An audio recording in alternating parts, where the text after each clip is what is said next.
Ella, an elderly lady, lived in the beautiful country of Norway.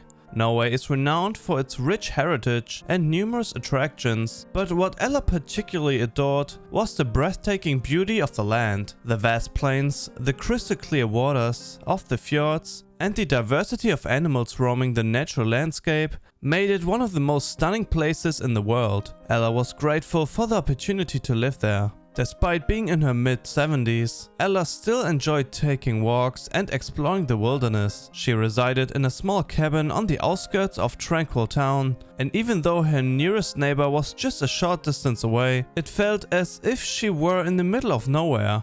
Despite her old age, she enjoyed staying active and would venture through the forests every day to savor the natural beauty of Norway. However, one day something shocking happened. As she strolled through the woods, she suddenly heard a gunshot. It was unmistakable and astonishingly close. She looked around but saw no hunter, yet she knew someone was out there, targeting the deer that roamed this area. With concern, she continued her walk, keeping an eye out for potential dangers, and then she saw it. An injured deer laying in the middle of the path ahead. It had clearly been shot and had fled, but its strength had left it, and it had collapsed. Worrying for the animal, Ella hurried to the deer and found that it was probably light enough for her to carry. With some effort, she lifted the small deer and slowly carried it back to her home. Ella was not a medical professional. She had no medical training whatsoever, but she knew she had to help this deer in every way possible. Perhaps she couldn't save its life, but she would do her best. She placed the animal on her porch and rushed off to get some food and water for it. She had placed the bowls near the deer's head, but it showed little interest. As Ella examined the wound,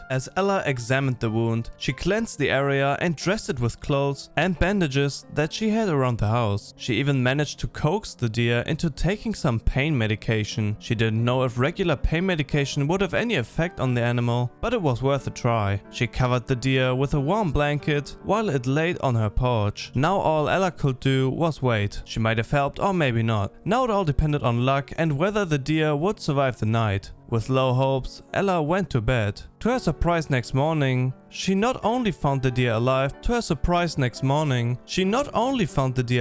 but it even lifted its head and appeared more alert. The food bowls were empty, so it had previously eaten and drank. Ella hurried to the kitchen to get more food. Over the next few days, the deer slowly recovered. It seemed that the injury wasn't too severe, and the animal was in luck to avoid infection. Ella regularly changed the bandages and kept the wound clean. With time, it began to scab and heal slowly but surely. The deer grew stronger each day, and Ella and the deer developed a particular friendship. The deer understood that Ella was there to help, and she had clearly saved its life. Every morning, Ella would wake up and see the deer, which made a remarkable recovery. Ella could hardly believe it. The feeling and care had aided the deer's recovery, and it seemed to feel safe and secure with Ella. One morning, Ella woke up and didn't find the deer on her porch where it had been since their first encounter. It was in her garden, slowly walking around. Although it was injured in its front legs and limped lightly, it seemed to have adjusted. It didn't appear to be in significant pain and happily hobbled over to Ella as she opened the door. She fed it bread and provided water for the animal. In the following months, the deer stayed near Ella's house. With each passing day, it grew stronger and its health improved. It began to run normally again, as if it had never been shot. It had been incredible luck because things could never have turned out much worse. Venison is a delicacy and it can be used to make all sorts of delicious dishes. That's why deers are hunted and killed so frequently. It would have broken her heart to witness the deer slowly and painfully dying. If she hadn't helped, the hunter would have tracked down the dying animal, put it out of its misery, and used its meat. The antlers of the deer are also valuable, and many hunters would separate them from the carcass and sell them. While Ella wasn't a vegetarian, such things made her reflect time and time again. Senseless killing was never right, no matter who or what was being killed. Over time, the deer began to wander further and further away, and sometimes stayed away from Ella's home for days. But in the end, it always returned to receive care and a bowl of food. Years passed and the deer grew big and strong and majestic, yet it kept coming back to its savior. Every day in winter, it gently tapped the window with its massive antlers, trying to catch Ella's attention. She would bring it some bread and sit with it for a while. It became sort of a routine for her, but it was never a burden. She felt a certain responsibility and love for the majestic animal and was proud that it kept coming back to her for what she had done. Now 81 years old,